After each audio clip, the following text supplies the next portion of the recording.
Kayaknya cuman fandom dari Blue Archive yang nggak pernah ada kasus tentang peot. Walaupun gamenya ya, halo semuanya, kenalin nama aku Yoru. Di kesempatan ini izinkan aku buat ngomongin kasus dari VTuber peot. Selamat datang di Numpang Lewat.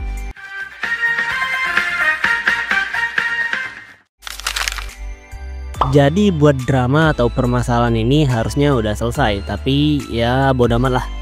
Jadi pada tanggal 5 Desember kemarin ada sebuah akun X atau akun Twitter yang bernama @vera_freishana yang ngebagiin sebuah cuitan atau postingan dengan isi hati-hati sama VTuber yang rambut sian suka RP ini maksudnya rolling play ya, desahan sama VTuber kecil. What the fuck?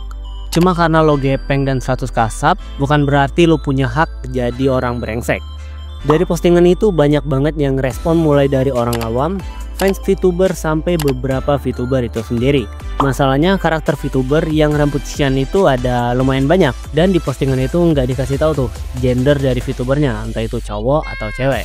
Beberapa VTuber yang ku tahu dan punya rambut sian itu ada beberapa, kayak Okami Rain, Kanayasa, ada Vera Dinita, ada juga Sauta, Fuyumi Celestia, dan lain-lain. Tapi ternyata yang terlibat dalam masalah ini bukan VTuber yang kusebutin tadi, melainkan satu VTuber cowok dari sebuah agensi yang bernama Dakara Live Entertainment. Jadi nggak usah banyak basa-basi lagi. Untuk nama VTuber yang disinggung oleh Vera tadi bernama Arya Risu. Kenapa dia? Ya karena besoknya di tanggal 6 Desember 2024 Vera ngebuat sebuah postingan baru yang terang-terangan ngasih foto channel dari Arya Risu dengan caption, dan si Veranya sendiri berani nge-tag si akun dari Arya Risunya.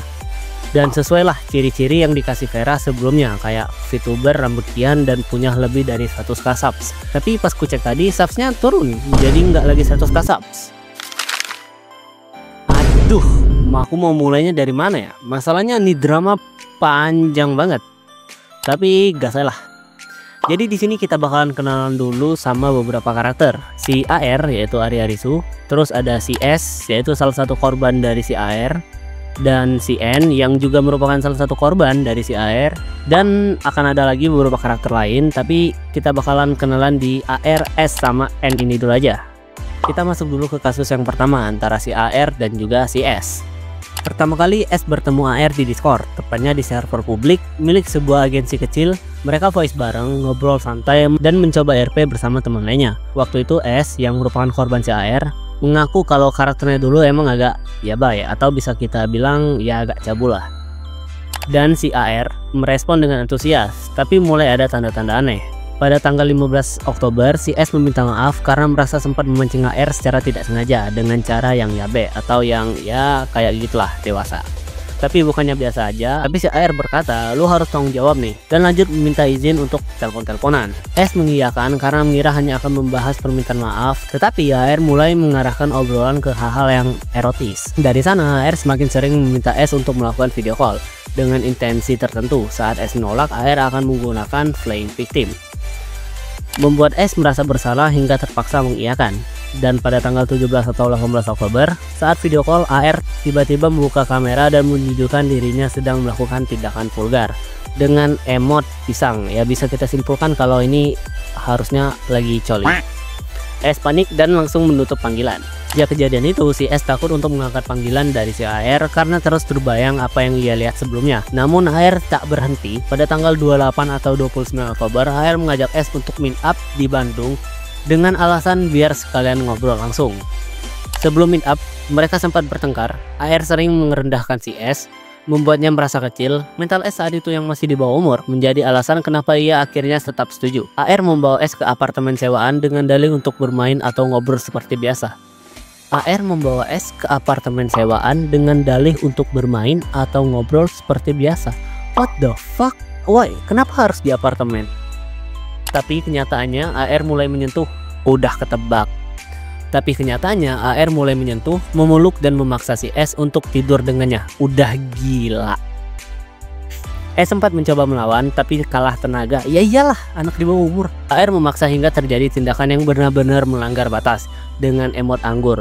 Bisa kita simpulkan bahwa ini ngewek. Besokan harinya S pergi ke event cosplay dalam kondisi masih kontak dengan si AR. Tapi ia bingung harus bagaimana setelah insiden itu. S terus bertanya kepada AR, terus gimana ini? Dan pada tanggal 5 November, AR mulai memanipulasi S dengan berkata, kamu bisa percaya sama aku nggak? Gila, apa ini? Ini VTuber manusia atau? Ketika S membalas dengan nada curiga, AR meyakinkan bahwa semuanya akan baik-baik saja. Tapi itu hanya manipulasi lebih lanjut. Gila, setara Johan Lieber coy. Ketika S tahu bahwa AR juga dekat dengan orang lain secara romantis. Hah?